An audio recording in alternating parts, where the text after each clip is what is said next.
Here, the Justice Department is set to file a lawsuit to block AT&T's takeover of Time Warner, the parent company of us here at CNN. That is according to a source. The $85 billion acquisition announced a year ago. So let's go straight to Brian Stelter and Bill Carter to analyze some of this. But Brian, first to you. How unusual is it to have the federal government intervene? Highly unusual, and this was completely unexpected when the deal was announced this time last year. So there's two narratives about what's going on. The first is that the Justice Department, which is going to announce this in about an hour, is going to say this deal is anti-competitive, that it gives AT&T too much power over its rivals like Verizon. So that's one narrative. The other narrative is that this is personal and political, that President Trump, given his well-known animosity towards CNN, is using this deal, using his government to punish CNN through Time Warner and AT&T. Those are the two competing narratives here, and that is what will be debated in court now. Bill Carter, how did we get here? Yeah.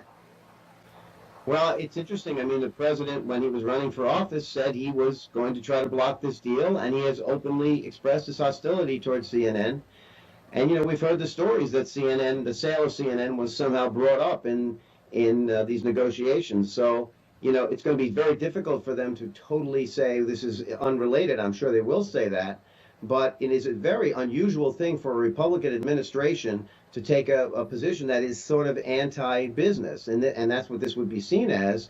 Certainly a Democratic administration doing this would be more likely. This is a very highly unusual move, as Brian said.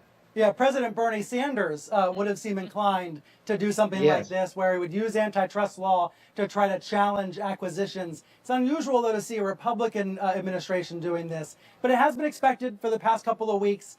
There's been a real delay attached to this deal, Brooke, and so the AT&T executives I've been talking with have been preparing for this moment, preparing for litigation. They're going to release a statement later today. But this is a vertical merger, right? So, which typically have been non-controversial. Yeah, what that means, so a horizontal merger, the other kind, that's when I have a channel, you have a channel, and we merge. That would be horizontal. It means there's one less company owning channels. In this case, though, it's a vertical merger because AT&T doesn't really own any channels right now. It owns a lot of wireless customers' relationships. A lot of people in the country have AT&T for their phones. So AT&T wants to own channels. It wants to own Time Warner, which is CNN, HBO, TNT, TBS.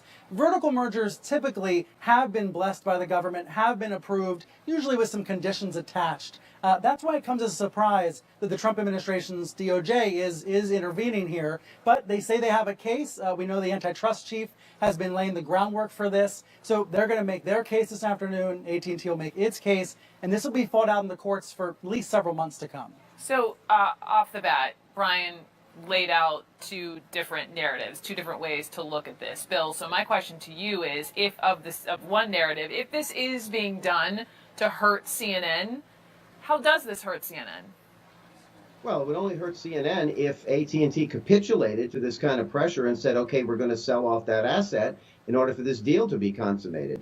I think there is a strong feeling, though, that this is a very long shot by the government. I think I've heard a lot of lawyers come forward and say they have a very difficult case to make for the very reasons that Brian just spelled out. This is not a horizontal merger, and this doesn't seem to be anti-competitive.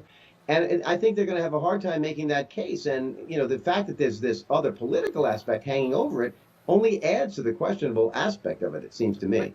But even then, Brian, 30 seconds, how would that hurt CNN? I think there's a sense that delays, gumming up the works, slowing a deal down, delaying it, making it not happen at all of it would create this sense of a failure on Time Warner and AT&T's part. It would be President Trump sticking his thumb in it. Again, that's just a theory. It is not something that's been proven in court, but AT&T may well try to prove it. The New York Times said this could be the antitrust case of the decade.